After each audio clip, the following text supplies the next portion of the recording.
master with a meaner demeanor beyond. No one can make an intelligent decision without being properly informed. This is why this world wants to control the media. This is why media hype can take you up, take you down. So you don't know anymore who's really good, because the media can make a wicked man look good and make a good man look evil. That is why.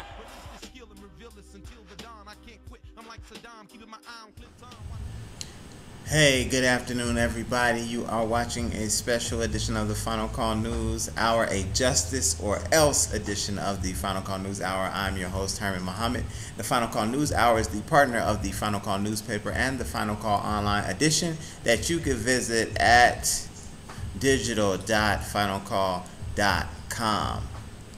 The Final Call newspaper, by the way, is the most widely circulated black-owned and operated publication in the world, and also serves as the communications organ for the Nation of Islam. Again, my name is Herman Muhammad, and I am here with you today to share a little bit of the latest edition of the Final Call newspaper, which is volume 34, number 52, which reads, Justice or Else.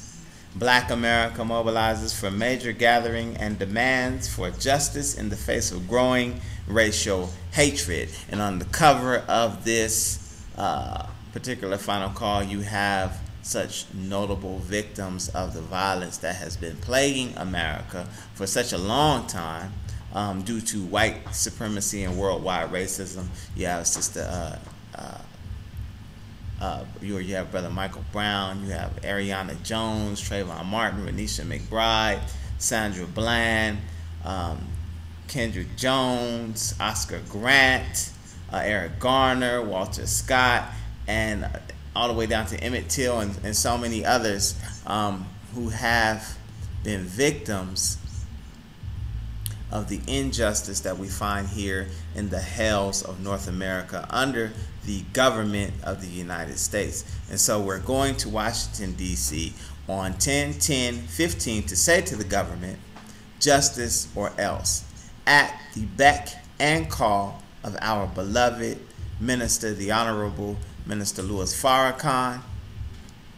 And it's interesting to note that the Honorable Minister Louis Farrakhan, never moving outside of the instruction of his leader, teacher, and guide, the Most Honorable Elijah Muhammad. The Honorable Elijah Muhammad in 1963, when he was looking at the March on Washington on TV, said one day that he would lead a march. He said that the march in 1963 was just full of frolicking, and it was more of a picnic atmosphere than it was taking care of serious business. So the Most Honorable Elijah Muhammad said that one day he would lead such a march, and we believe that this is that one that is going to happen on 10/10/15, inshallah, which is just 6 days away. And let me inform you, if you haven't got your tickets from Denver, they still have tickets available on U.S. Airways and Delta Airlines. You can get those tickets. They're a little bit pricey. They're about $518, $520 in order to get to D.C. on the 9th. Be there for the 10th, and you could be out on the 11th or the 12th. But there are still tickets available if you have not gotten yours. So jump on it if you intend on being in D.C. for justice or else. Now, this first particular article, and that's the flyer for the Justice or Else event that's happening on 10/10/15. And let me just say, the first article, we're dealing with justice or else, of course, and it's all about justice or else today. And for those of us who are afraid of the or else, just stay home. I mean, it's too late for us to explain to you what the or else is, but just know that this is a serious thing, and we're headed to DC to demand justice, not to beg, but to make a demand. And we're ready and willing to put some action behind the or else. That'll come later. You'll hear where that is on 10/10/15, if it be the will of Allah. So on page 3 of this issue of the Final Call newspaper, and again, you can get yours at digital.finalcall.com if you can't get a paper edition. Well, on page 3 of this issue of the Final Call newspaper, countdown to 10/10/15, the fight for justice or else is here and now. In this particular article is written by our sister Starla Muhammad, the assistant editor at the Final Call newspaper, and she can be reached on Twitter at simplystarla23. As anticipation, steely determination, and focus by activists, organizers, and communities around the country intensifies in the preparation and planning for justice or else, the 20th anniversary of the Million Man March, supporters of the movement argue the increased racial animus and antagonistic climate, particularly towards black Americans, necessitates October's gathering. Unlike 2 decades ago, when nearly 2 million black men responded to the call of atonement and reconciliation by the Honorable Minister Louis Farrakhan of the Nation of Islam, the purpose of this year's gathering is different. 10/10/15, blacks, Latinos, indigenous, Native Americans, and other disenfranchised communities will converge on the National Mall in Washington, D.C., united in a universal demand for equal justice and to articulate their grievances before the most powerful nation in the world. Again, so that's 10/10/15. That's coming up. And that's just a preview of what's in the paper. I definitely want you to pick up your own edition, either by one of your local FOI or one of the many spaces where the paper is distributed from, or again, go to digital.finalcall.com and pick up your copy and read this article. But 10/10/15 is just the beginning of a movement that not only will engulf this country, but will engulf the world. And for the first time in our history, we are actually making a demand on the government of the United States of America. Not begging, not asking, not for jobs, because we need to create some jobs of our own. Not begging for equal education, because we really truly need to educate ourselves. This device that I'm communicating to you on right now is proof positive that we don't need their educational system. We can have our own educational system and use internet and online resources in order to facilitate that. So Justice or else, 10/10/15, be there. The next article appears on page 5 of the paper, and it's dealing with GOP presidential candidate Dr. Ben Carson, and I'm gonna just read it. I'm gonna just read the first paragraph before we go into it. And let me give you a picture of Dr. Ben, or as I like to call him, Uncle Ben sometimes. And read this. Remarks about Muslims by GOP presidential candidate slammed. A comment about Muslims by Dr. Ben Carson, 2016 Republican presidential candidate and highly regarded neurosurgeon, have been widely rejected and criticized by those charging him with religious intolerance. And the paper goes on, or the article goes on. And this particular article is written by Sister Nisa Islam Muhammad, a staff writer for the Final Call, who writes out of Philadelphia, I believe. The freedom of religion is a founding principle of our nation. Our Constitution gives this right to all Americans, including elected officials. For Ben Carson, Donald Trump, or any other Republican politician to suggest that someone of any faith is unfit for office is out of touch with who we are as a people, said Representative Keith Ellison, Democrat from Minnesota, on social media in response to Dr. Carson's remark. And if you didn't know, Dr. Carson told Meet the Press moderator Chuck Todd voters should be concerned about a president's faith if it is against the values and principles of America. Mr. Todd pressed further and asked whether Dr. Carson would support a Muslim candidate for president. And Dr. Carson said, I quote, "I would not advocate that we put a Muslim in charge of this nation." He said, I absolutely, let me continue on, get his words right. I absolutely would not agree with that, said Dr. Carson. And this is, let me give you another picture of Dr. Carson here. This is a fundamentally flawed position on the part of Dr. Ben Carson. And, you know, when I don't like to slam brothers on my social media page, but I'll just say that the brother is terribly misinformed and is doing some low-profile cooning, I might add, because anyone who knows or who wants to be president of this country should know that one of the founding principles is freedom of religion. And nowhere in the Constitution does it say that a candidate has to be a particular religion, or that he cannot be a particular religion in order to be president of these United States. So Dr. Carson's position is fundamentally flawed.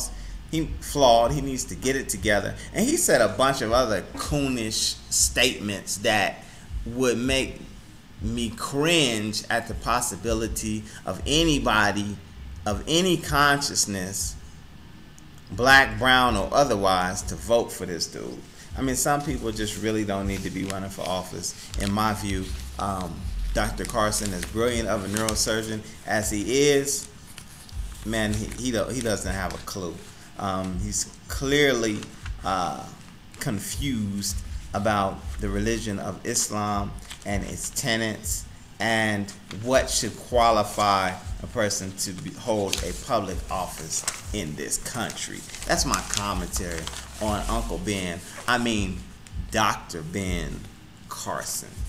All right. So the next piece, we're going to move on very briefly, and this next piece deals with an editorial dealing with the Pope, who just came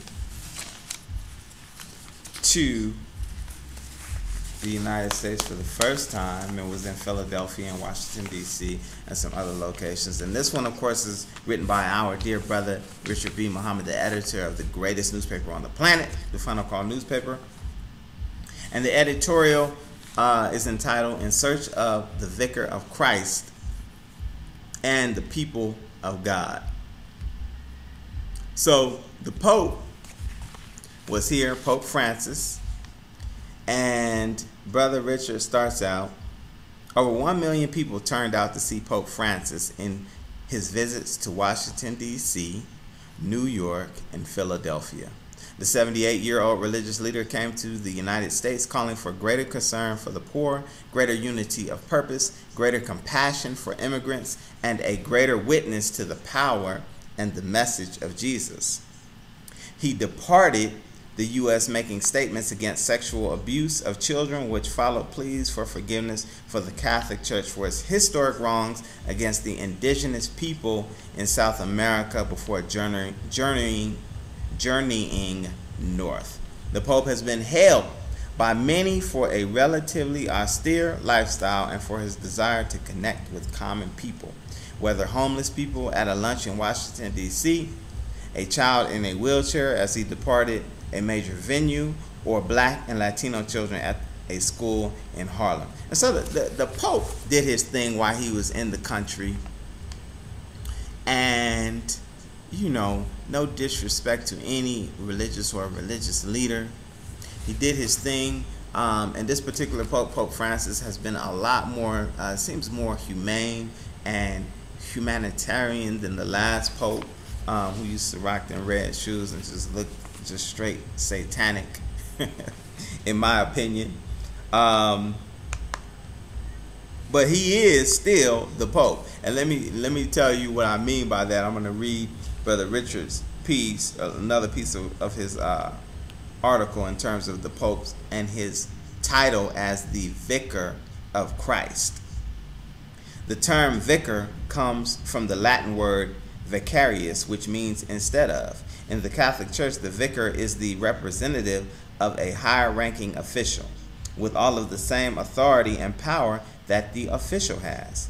Calling the Pope the Vicar of Christ implies that he has the same power and authority that Christ had over the church, according to one definition of the term. But to have the same power and authority over the church that Christ had, would the church not have to be founded by Christ? That's a good question. The Roman Catholic Church contends that its origin is the death, resurrection, and ascension of Jesus Christ in approximately 30 AD. The Catholic Church proclaims itself to be the church that Jesus Christ died for, the church that was established and built by the apostles. Is that the true religion, or true origin, of the Catholic Church? On the contrary, even a cursory reading of the New Testament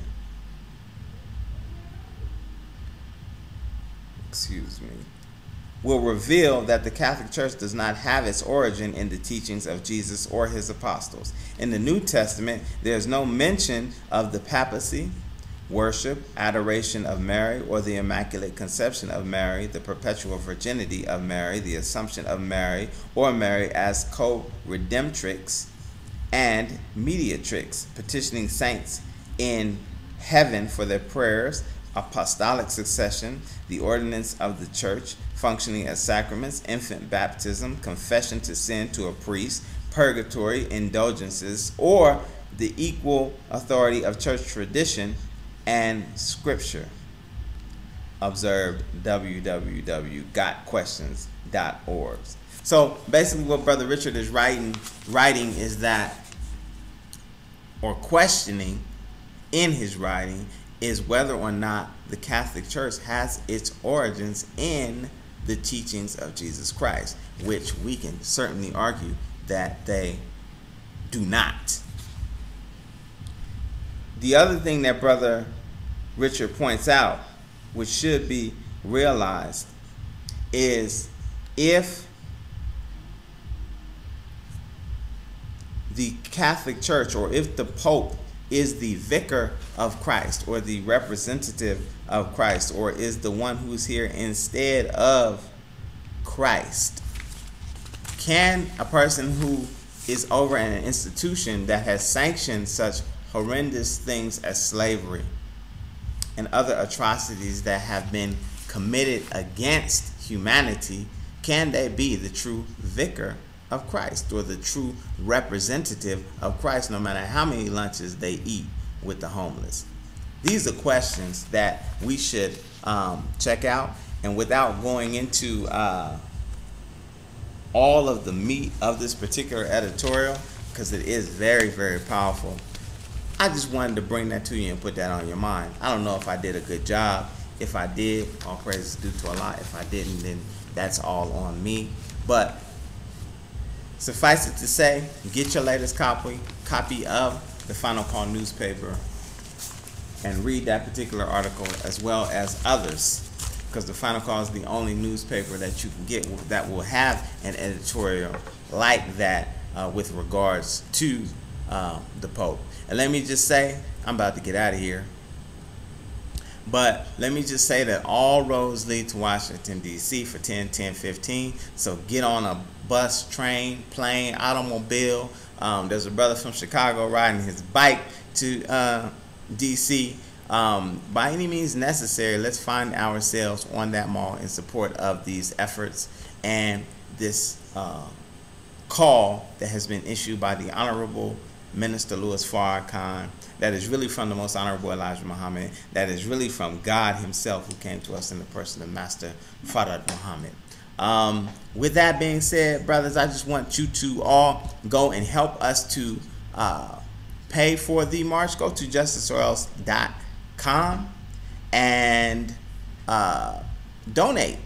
The cost of the march is tremendous, and the enemy is doing everything that he can to keep us from converging on the mall.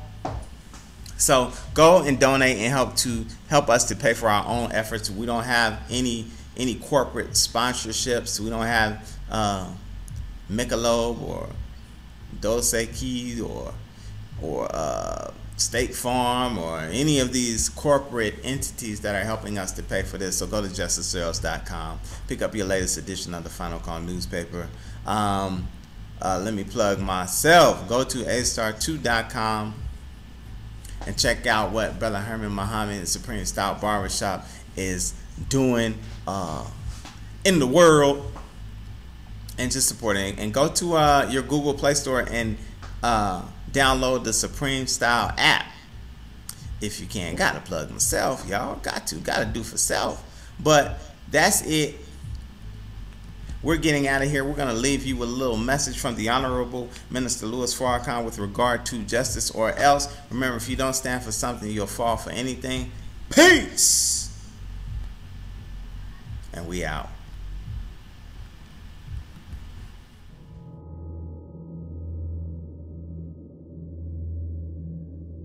All of the nations of the earth as we speak are angry. They're angry because governments cannot suffice the needs of their people. They're angry because a few have gotten wealthy at the expense of the many, and the poor and the sick and the weak and the unlearned multiply. And the value of their lives are diminished by the rich and the powerful, so that when human life is devalued, that in the eyes of man you are unworthy of the gift of life, then it is easy for another human being to take the life of another human being that he or she has devalued. Black life in America is devalued. Hispanic life is devalued. Even poor white life is devalued. There's a way that I have to behave. I'm free, but I'm not free to rob you of yours. I'm not free to take from you what does not belong to me. So if I will construct my life according to these righteous principles, then between man and man, man and woman, peace. Between race and race, peace. Between rich and poor, peace. We have our beautiful Mexican family. This once was theirs. So you can't say to them they are aliens. That's a horrible word to use for former owners. I see my indigenous family here. Many tribes, but they're really one great nation of people that now must be reunited with themselves. So it's their time now, as well as ours, that God would intervene in our affairs and bring the bottom rail to the top.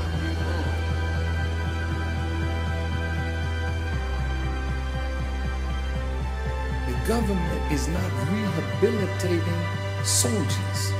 When they send you away to kill. When you come home, They gotta reconstitute you for civilian life again. Make sure you have a job so you can take care of your family, but they're not doing it.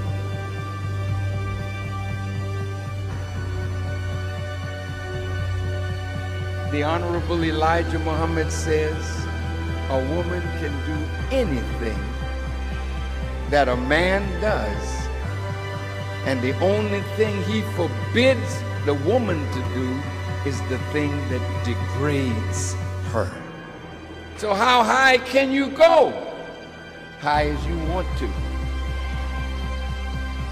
Why would God allow the female to wear his attributes if you can't be a manifestation of that attribute?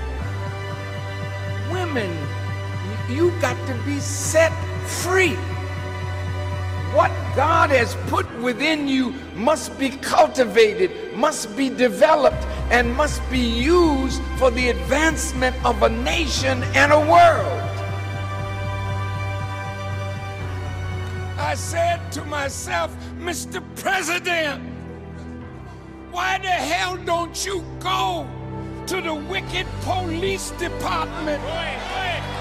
Why the hell don't you stand up and tell them that your killing of black youth and brown youth is not gonna hold no more? Why don't you stand up?